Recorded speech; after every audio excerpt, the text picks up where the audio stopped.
DEFCON, supporting the Red Team Village. We're very honored to have you here. And with that said, take it away. Well, hello, everybody, and good morning if you're just waking up. I am so happy to be giving this presentation at the Red Team Village at DEFCON Safe Mode this year. Coming to you live from my tiny little Amsterdam house. And hopefully I can bring some energy and wake some people up. So this is called Pwn the World. So if you don't know much about me, my name is Kubecka, and I am the CEO of two companies, one in the UK and one in the Netherlands that deals with critical infrastructure protection and high-level incident response. I'm also a distinguished non-resident fellow at the Middle East Institute for their cyber program, dealing with a lot of these issues in the Middle East. My areas of main concentration are critical infrastructure, lots of different ICS, industrial IoT, and especially cyber warfare, as I've been involved with several high-level cases of cyber warfare in the past and continue to do so. Previous to this, I headed the Information Protection Group and International Intelligence Group for the Aramco family. And not that many years ago, I won't date myself, I was an aircrew member and also with Space Command dealing with command and control systems. So let's briefly talk about what a control system is, because this is my favorite part of technology, where you get to actually move things or set things in motion to where once you program something, it then has a set series of responses that it does. And we see this everywhere, inside your home, inside power plants, inside aircraft, inside space assets, all sorts of industrial things like the manufacture of masks, and even your coffee maker is in and of itself a control system. And hopefully everybody's had loads of coffee today. Believe it or not, I haven't. That's okay. So some of the things that we have to remember is this. Now, the previous speaker was talking about Zoom, and we're actually coming to you live over Zoom and Twitch, is that when we're talking about technology, we have to think of the fact that a lot of technology is pushed out there as quickly as possible to gain some sort of edge in the market. So it's quite common to have what I call profits over vulnerabilities. And when we're dealing with control technology, there's also a lot of legacy devices. Good, for instance, is the BART public transport system inside and outside part of San Francisco has such old legacy equipment, they have to look on eBay to get any sort of replacements. And I've dealt with other public transport companies where they've got signaling systems that are almost 50 years old. And since they can no longer find these systems, they actually have to fabricate them. And they've been trying to update them and turn them into IoT systems, which has been extremely challenging.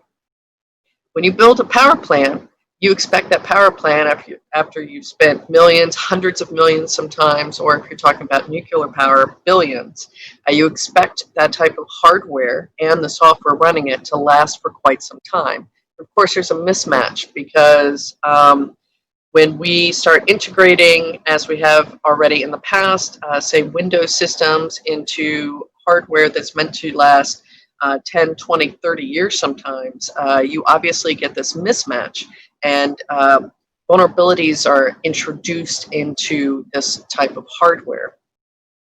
Now, the longer something is up and running, the more things end up getting plugged into it. And many companies, governments, etc., don't know that they've got orphan servers that are hanging out there, that they had some sort of connection that one person knew about. It could be anything from something stuck in a closet to run reports. And there's one case where they only found out at one organization about this because they were renovating the office building, and they found in the wall a couple of cables, a power cable and a network cable, broke the wall down, and in there was a reporting server. So these types of things happen. But at the same time, we also have to remember that our modern world is most definitely driven on technology and digitization. And that can also come with a bit of a cost when we discuss geopolitics. Not everyone is friends, and sometimes your friends are actually frenemies.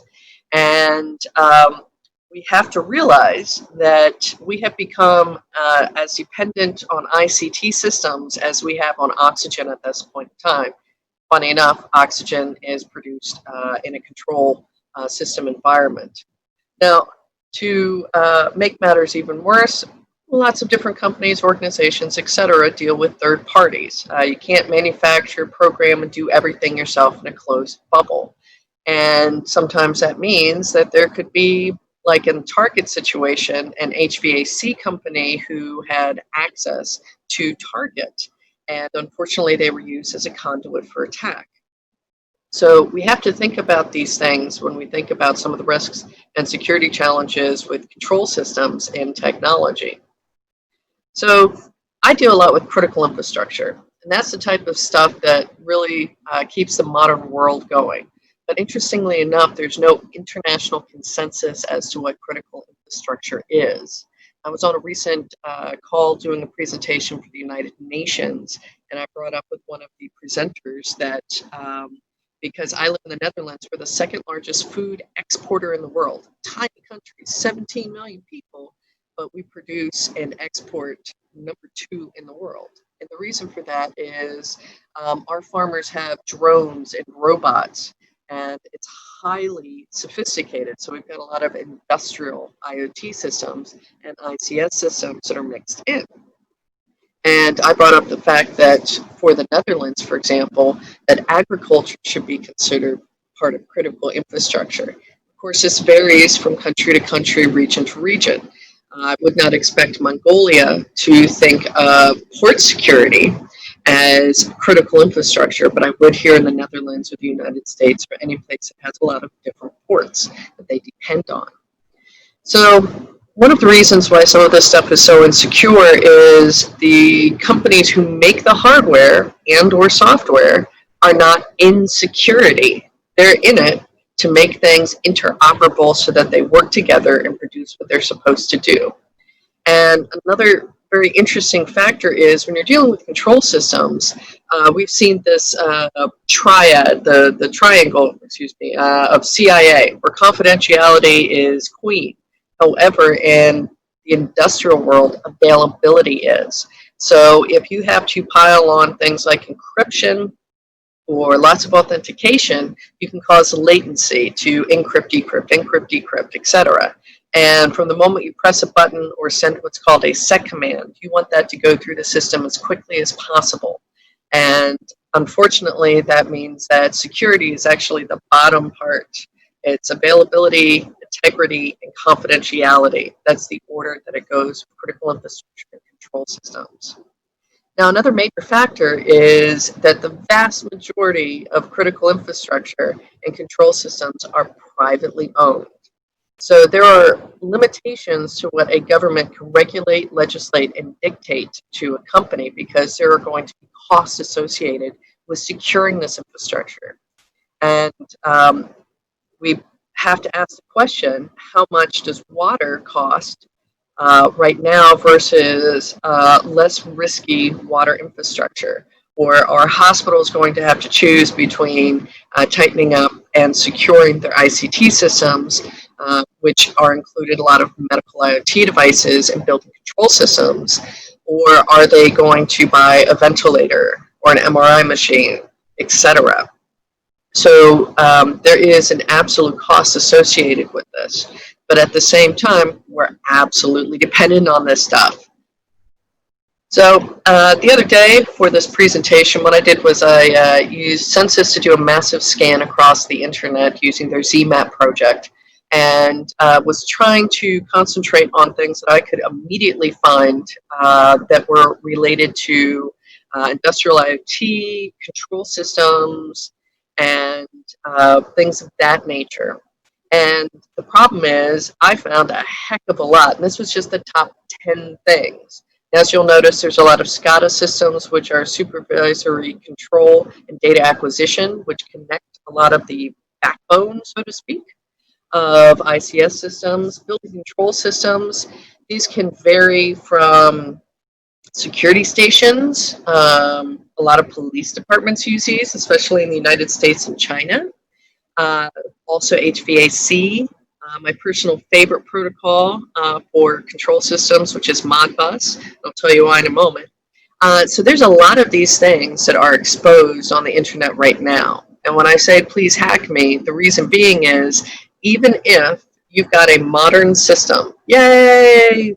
And when it comes to the point of, hey, we have a patch, we need to update this, a lot of organizations won't do that very quickly because they're afraid that it will lose that interoperability function.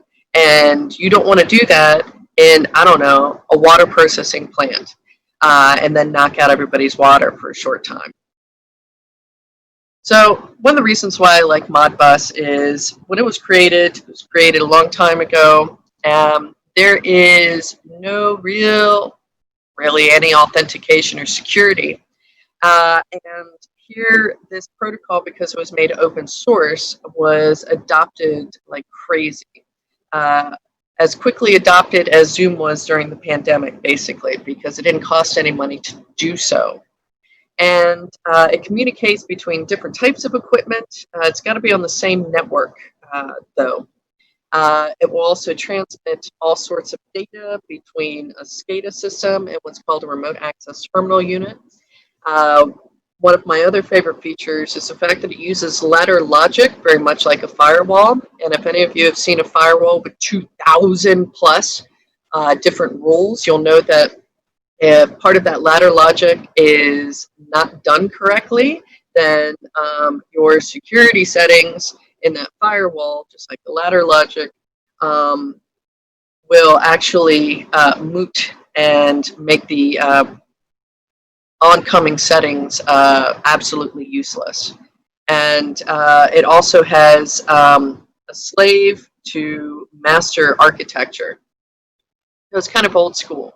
Some of the things that you'll see using Modbus are PLCs, or programmable logic controllers, the remote terminal units. There are actually some modems, industrial modems that still use this, as well as parts of some systems with certain types of SMS and old school paging, which happens to be used in a lot of hospitals still. And there is some safety equipment that is actually used with Modbus, but less and less nowadays.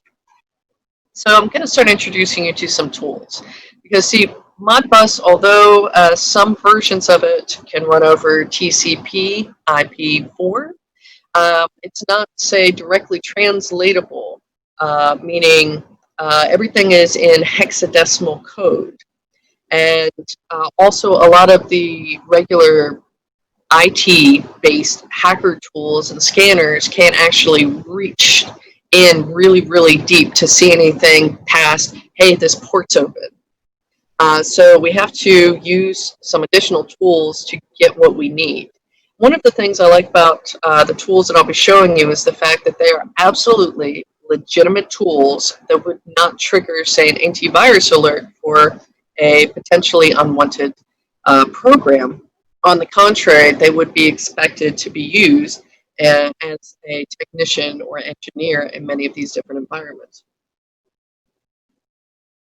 And all of the tools that I'll be showing are free as well if you want to get started. So Chipkin has this wonderful Modbus scanner, and what you do is once you can find something that says, hey, I got port 502 open and my banner says Modbus, you go ahead and you plug in the IP address, and it will then look even deeper, and what it will show you is everything that's on its network behind that IP address. So in this particular case, it isn't just one thing that's at the IP address, it's multiple things that are at the IP address, and we'll also show you different things like functions, which are very important in Modbus.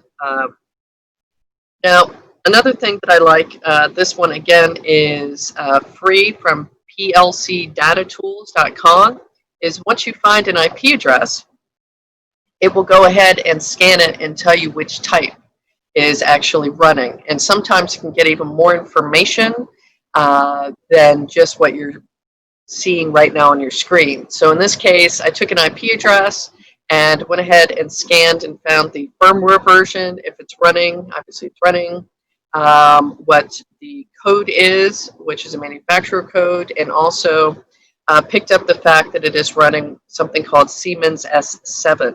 And this is a proprietary protocol created by Siemens. If you've never heard of Siemens S7, this was the type that was running in the Iranian nuclear enrichment program when Stuxnet hit it. So a PLC, programmable logic controller, running Siemens S7. And this is quite handy too, because if you find things that have not been updated, which the vast majority have not been updated recently, you can also couple those with various exploits that are known and use them against them. And another thing is, because it's kind of slow to do a lot of these security updates, and also, although Siemens does a lot nowadays for ICS security, you can use some of the exploits on multiple firmware and model numbers. So it's quite groovy to do this. Of course, only do it legally. And to show you, for instance, I ran across this when I was helping with some of the NATO and European Union member state cyber warfare exercises in Brussels not too long ago. And what I found was, this is an actual power station that I found using Shodan, and when I went to look further with various other tools, and of course with permission, on that power plant and on the piece of Modbus hardware that they have, they also had, unfortunately, a remote access Trojan called Extreme Rat installed. And you can see the banner that shows for this particular version of Extreme Rat. So these things are already present in some power stations and water facilities and etc. Now, another very common control protocol is BACnet, and many of us have various different types of thermostats that are digital, and this is just one way that you can use BACnet. It's used in a bevy of different ways. And if we take a look at this simple thermostat, we can break down what some of the digits actually mean. And what we can do is flip that around and find some of these objects directly connected to the internet. And BACnet does have some security features, but not that many. So if I break down looking at census.io, these are the different types of BACnet fields that you can find, which is quite groovy, because if you want to, for instance, look at only certain firmware revisions or application software revisions or model names or vendor IDs, you can go ahead and zoom into these. Because every vendor that uses BACnet, similar to Modbus, has to have a registered vendor ID. So a groovy tool that I like to use with BACnet to look even further is from Contemporary Controls BACnet Discovery Tools. And again, this is free. Unfortunately, most of these tools require Windows. It's because there's a lot of Windows and control environments. And you can install this groovy tool, and it does something similar to the Modbus scanner tool from Chipkin, where it will show everything that's connected on the back end to the BACnet tool. And it will also show, for instance, those object names, which is, temperature. And this is quite handy. Also, another thing to add is BACnet uses port 47808 and uses UDP predominantly. So this is a very interesting protocol because it has gotten very, very big, and it is used in all sorts of places. And it's also had some noted security issues where it's taken time for the people behind Tritium to actually issue patches. It is driven on Java, and it could be in your elevator. It could be in a private or police security station. It can be in your airport. Luckily, not many of us can fly, right? It can be in a bit of everywhere. And think about some of the mayhem that could be done if you were able to get into some of these different devices. So it goes kind of by two names, Tritium or Fox Protocol. And on census, here's some of the things that you can pick up on. You can pick up on the application version, so you can go ahead and map that to any known exploits, or actually download the package yourself, and then in your home lab, of course, with permission, you can start fooling around with some of this stuff to see what else you can find. You can do the host ID, which is quite handy in many different ways, the ID version, station name, etc. And you can do a lot with this particular profile, or excuse me, protocol. So I like to have a lot of fun with Fox. And one of the ways that you can look at some of these systems with permission, of course, is there is a free product for download. This will also run on Linux. And what it does is it's open source, Java-based, and it will basically connect to any embedded system that's running it. And it tries to keep it vendor neutral, so it won't just be vendor A, B, and C, but not D. It'll basically connect to anything. And even though there are some security settings, a lot of organizations have not actually set them up. Yay! Please hack me. And in addition to that, I wanted to list a few more tools that might interest you, and these are free.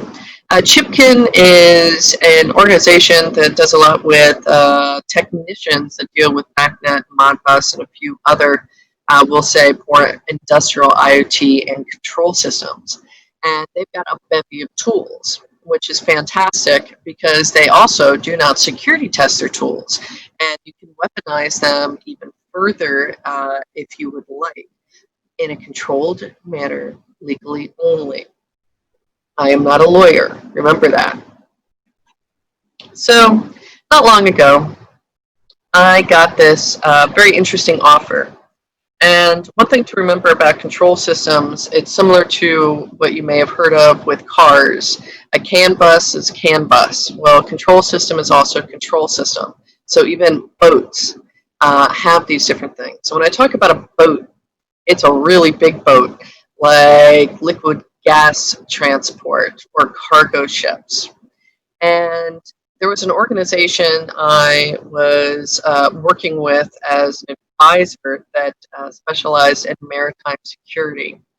And they were trying to get the cyber part started. The majority of the stuff they did was maritime intelligence, trying to find ships that go dark on purpose, turning off their identification transponder so they can, I don't know, smuggle arms, people, refuse to rescue people in the Mediterranean, if they're refugees, yeah, little things like that. So we got an offer to hack a very, very large boat worth almost 200 million pounds. And of course, me thinking, what are all of the lovely things that could go wrong with a very, very large boat? So I made a few conditions. One of them was when we stole the boat, I got to wear an eye patch. Secondly, I got to say, once the boat was, I should say, liberated, I got to say, look at me, I am the captain now, wearing my eye patch. And one of the things you have to remember about maritime is there's a lot of legacy stuff, just like industrial and production systems. So fun fact, really big ships, their control mechanism is actually controlled via the civilian band of GPS. And there are already known ways to exploit the civilian band. These are not tied to the military GPS control. So the captain of a ship does control the ship. However, the majority of where the ship goes is actually controlled with the civilian GPS control system. Another thing about Maritime is a lot of them use different forms of something called Windows CE, which, depending on the age of the ship and the last time it's been retrofitted, it could be using versions that are based off of Windows XP, Windows 7, and only the newest and greatest stuff is going to be based off of Windows 10. And one of the things that concerns many people about Windows CE is it is for embedded systems, and it's in compact edition. And it doesn't have all the bells and whistles. So out of the box, it's not going to be logging everything that you would expect with professional edition. It's also going to be slower to patch from Microsoft, because they know that a lot of industrial systems use these. There's a bevy of wonderful mayhem that can be done with various different types of Windows CE. Another thing to consider when we're talking about Maritime is there are multiple entry and exit points on a large ship. They have to keep in contact with a lot of different things. There's something called the AIS system, two different forms that was mandated for larger ships to use to avoid hitting other ships, which is kind of nice.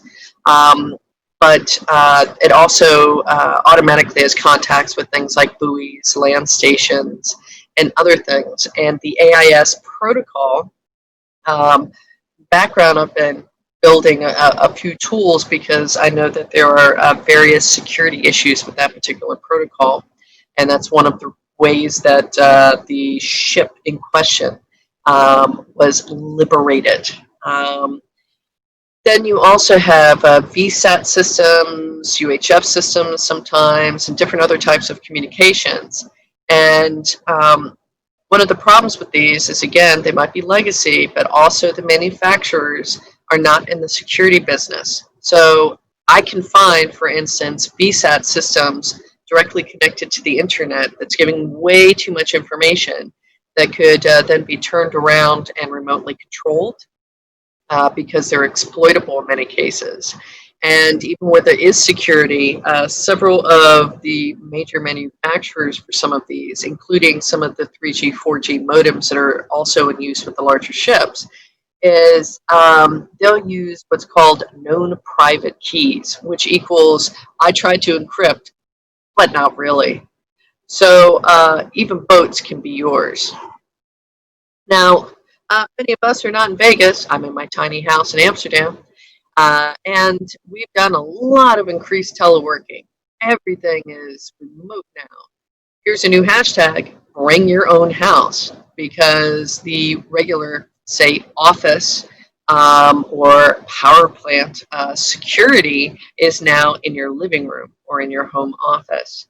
Many people have to share their home network with their partners, their Roomba, in my case, my partner, children, or especially if you're stealing your neighbor's Wi-Fi to watch this presentation right now.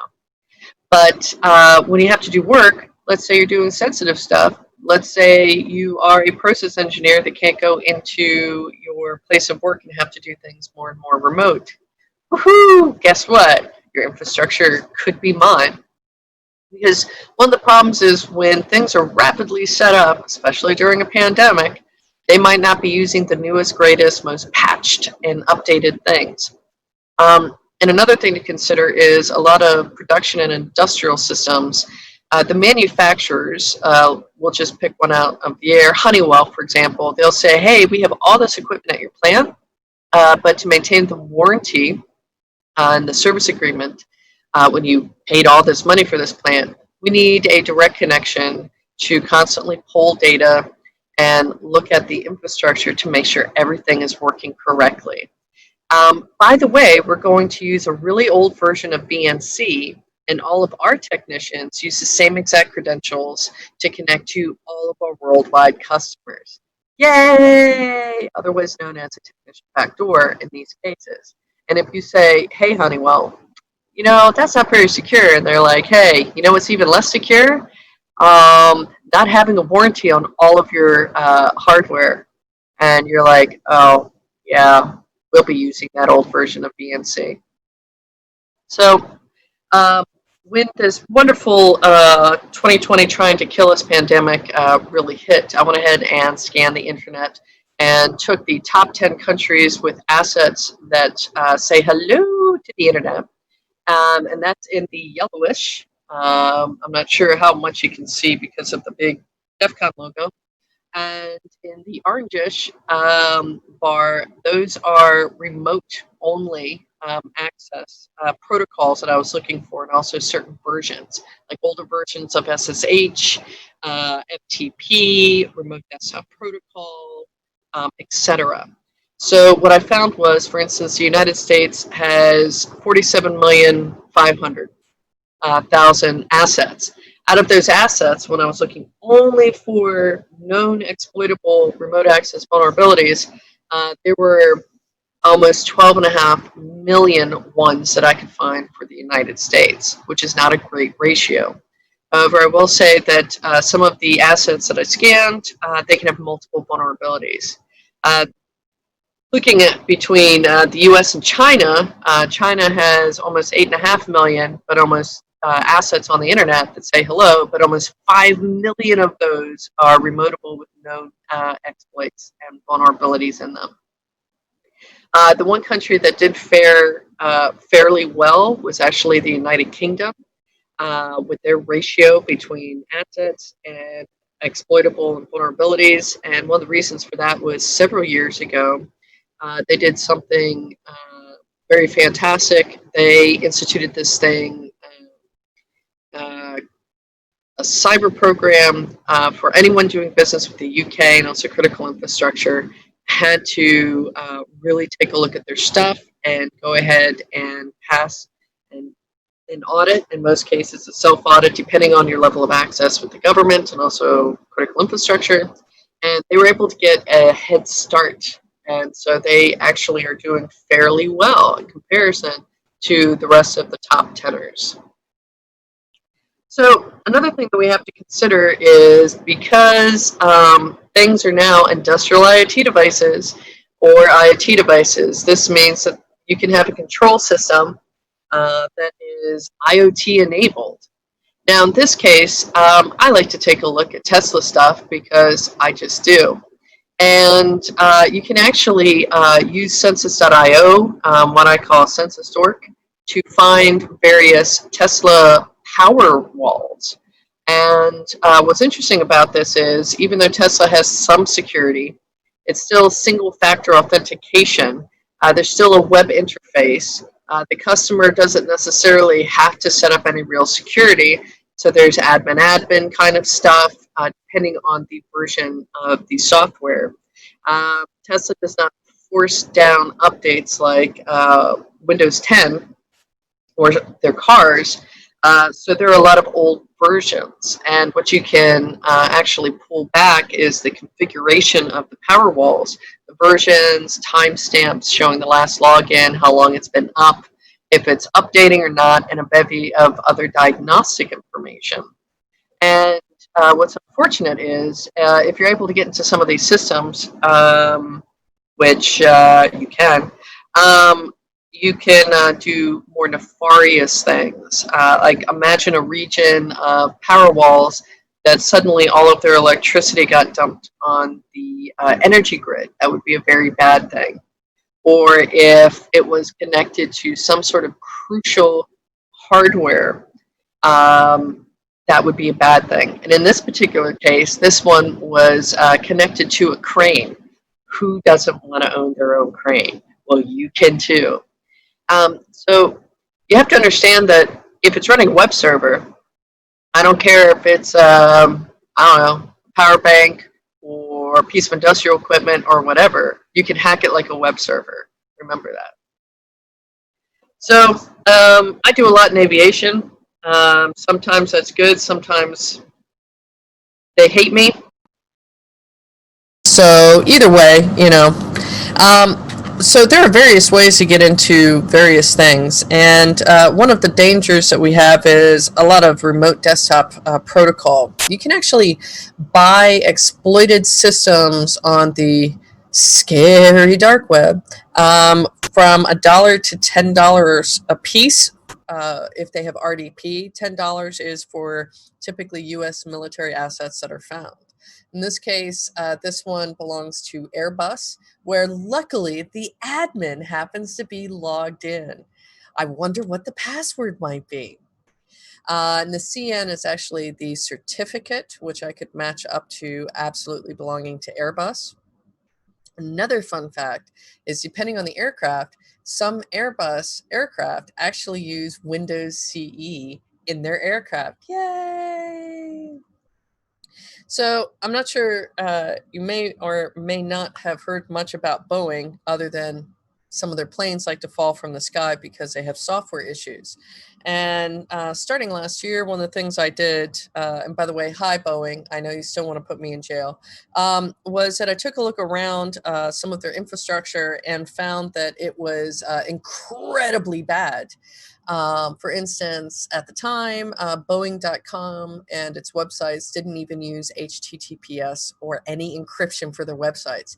And this included login systems. Yay! I was able to get into the R&D section of their flight control software, which also included the 737 MAX aircraft, because to authenticate, I was using Firefox with no script running, and the website had a message, you were not running scripts. Please press this button. Press the button. I was in. How awesome is that?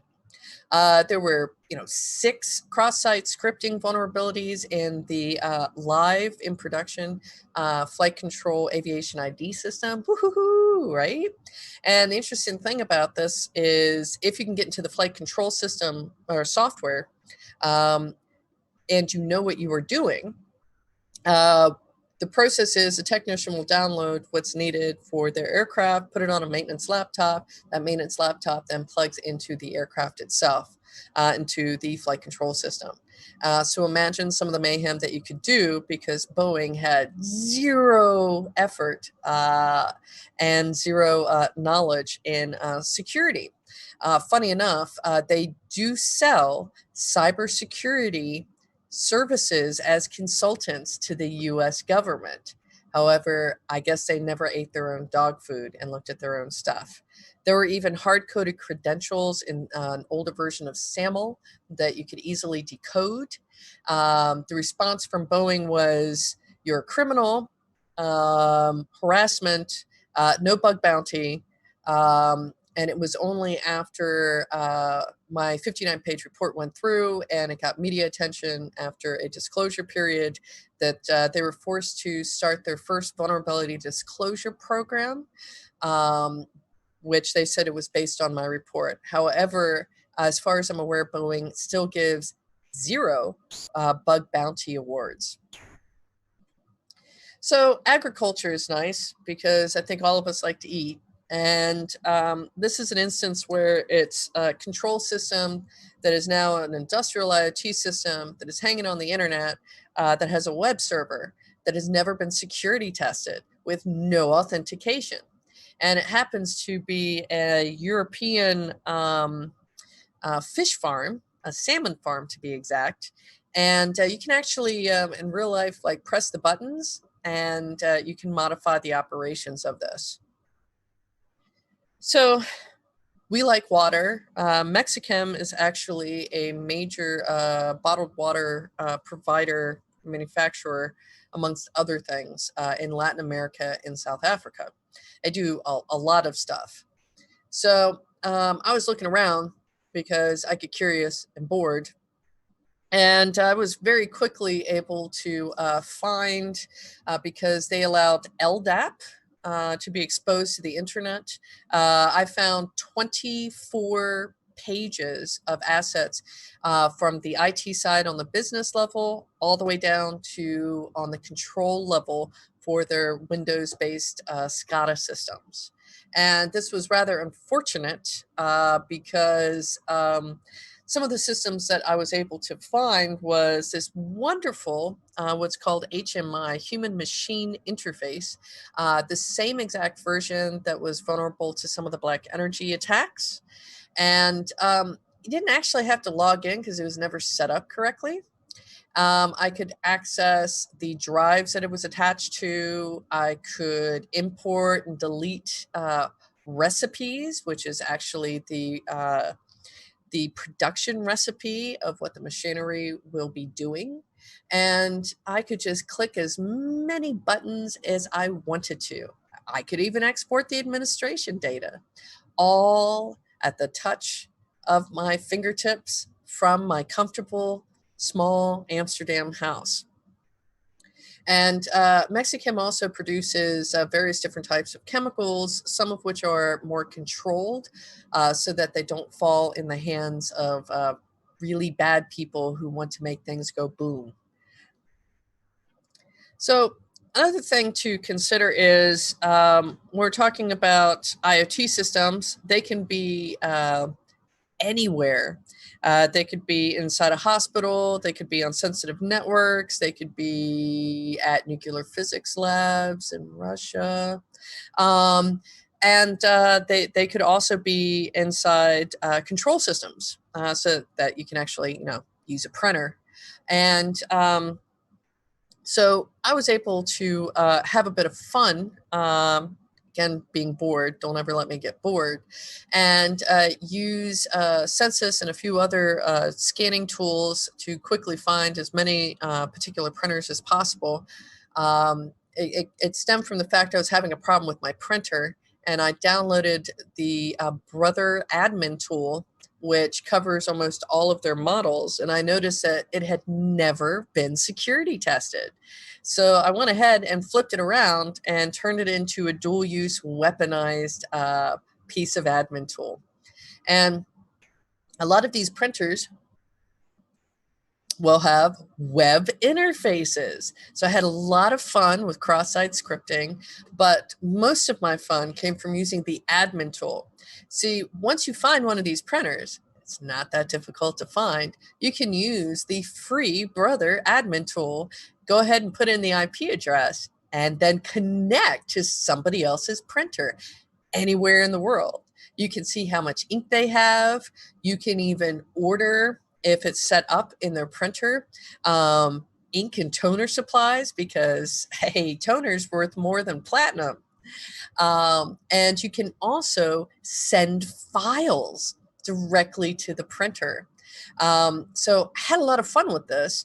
But unfortunately, Brother, like most printer manufacturers, do not have a vulnerability disclosure program, nor did they ever think that you could use this lovely free tool available now to download, and you can weaponize it and really make printers' lives uncomfortable.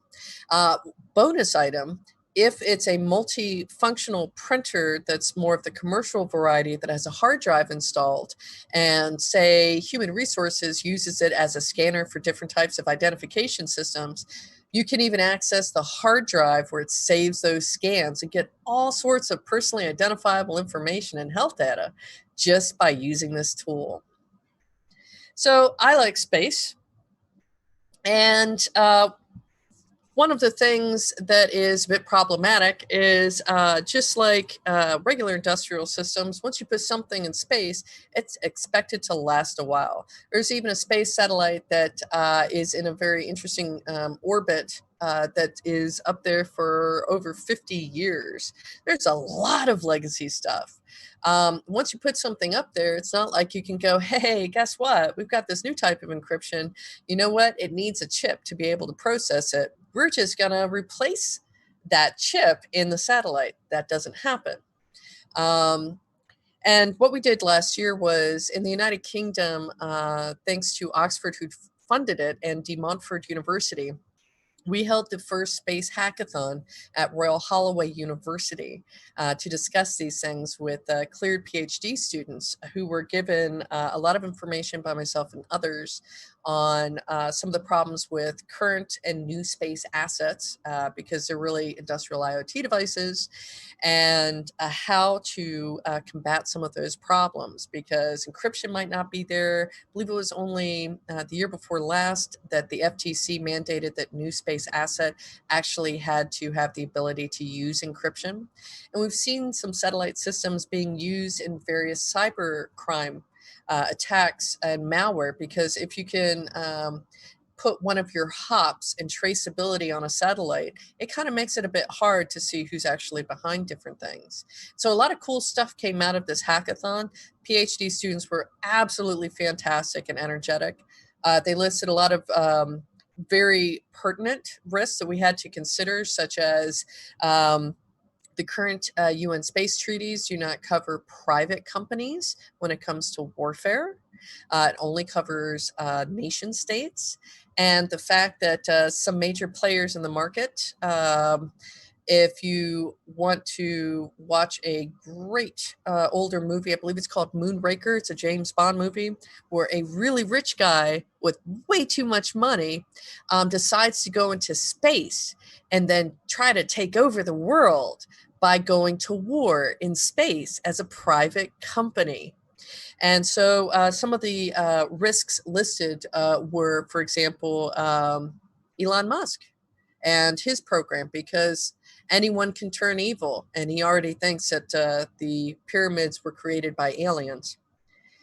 So to give a brief example, you can actually find some of these systems. Now, there's different ways that you can find various space IoT systems. A lot of them you'll find are actually land systems that then communicate up, but those land systems, they can actually, unfortunately, be hacked. In this particular case, I was able to find a relay connection up to a satellite, and I didn't want to give away too much information because they have not gotten back to me. I was able to find this particular device was running my favorite protocol Modbus with no authentication. It could give the device ID, function codes, and all sorts of information about it. And by looking into various user manuals that are freely available, I was able to find that it was called a Sunny String monitor that was attached to the satellite.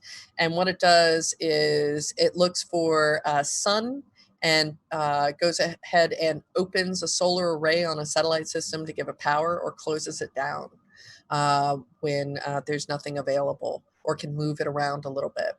So imagine what you could do with that. So why is this kind of important?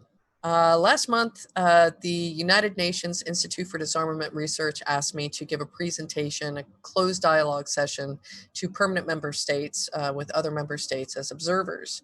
And I brought up the fact that we need to be a lot more proactive.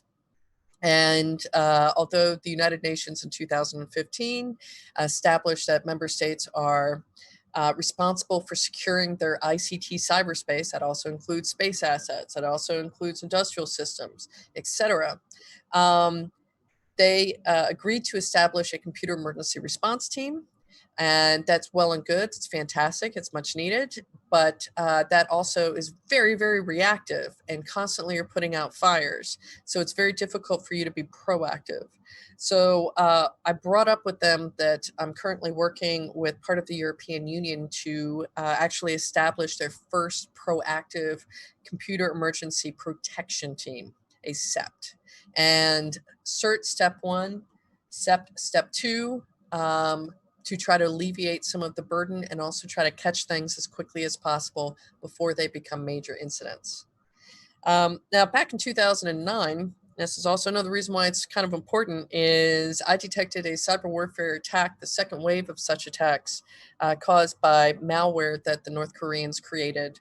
One of the things they did was they leveraged higher speed bandwidth in Northern Europe to go ahead and have those various devices aim at the South Korean infrastructure, and also part of the infrastructure of the United States. So they attacked the South Korean version of the White House and also the US version of the White House.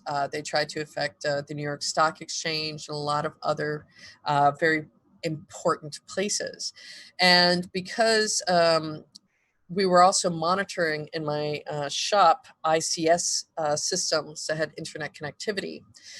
We found that some of the Windows-based stuff actually was also affected and was trying to take down part of South Korea and the US. So you can actually, unfortunately, weaponize with various types of malware, IT, IoT, and ICS, as we keep seeing. But even in 2009, 11 years ago, we were seeing this type of stuff. So we need to take it much more seriously with the vendors, as well as the critical infrastructure operators, and get the tech community involved, because academia is great. Government experts are fantastic, but it's us and you watching this that have that hacker mentality and can actually express it and find ways in and out that others can't. So with that, I will be available on Discord for questions. Hopefully I get the right Discord channel. Wanted to give a huge shout out to Omar at Santo Omar and the Red Team Village for inviting me. If you also would like to contact me about things that are going on in the Middle East, I believe my contact information is now on the Middle East Institute's website. And feel free to contact me on Twitter, and I take DMs, just no weird pictures. No weird sexy time pictures. Let me stress that. I love pictures of cats. So thank you very, very much, Red Team Village. It is greatly appreciated. Thank you so much for supporting us and for the great presentation. You're getting a lot of kudos in Discord. So talking about Discord, if you're joining us, you can see the link in the bottom of the screen. There's a link to a website where has a lot of other information about the speakers, along with all the activities that are happening of course in DEFCON. So with that said, we're gonna go in a break for a few minutes, and then the next presentation will be up in probably about 15 to 20 minutes. So thank you again, Chris. Thank Great you. presentation. Have a nice one. All right, cheers.